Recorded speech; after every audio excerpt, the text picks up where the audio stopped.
14, I want to try and subtract these, but I actually can't because they aren't the same base. These are different variables. So there's actually nothing I can do here. I cannot simplify. For 15, there's 3 different parts because I have regular numbers, I have A's, and I have B's. So the regular numbers, 45 over 15, that's going to reduce to 3 over 1. And again, you can always reduce on your calculator.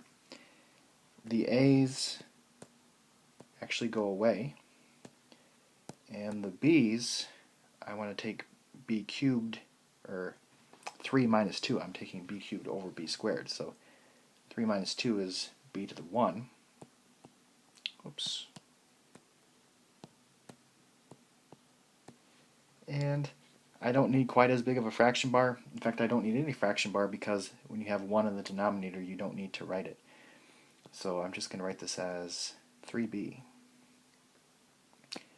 With 16, negative 36 over 72 reduces to negative 1 over 2. The x's, my x's are going to end up on the bottom because x to the 5th is bigger than x to the 3. So 5 minus 3 is 2, so that'll be x squared on the bottom. With the y's, if you see no exponent, it's always implied to be 1.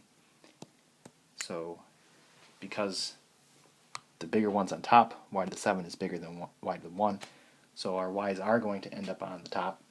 So 7 minus 1 is 6, so this will be y to the 6. And that'll be our answer.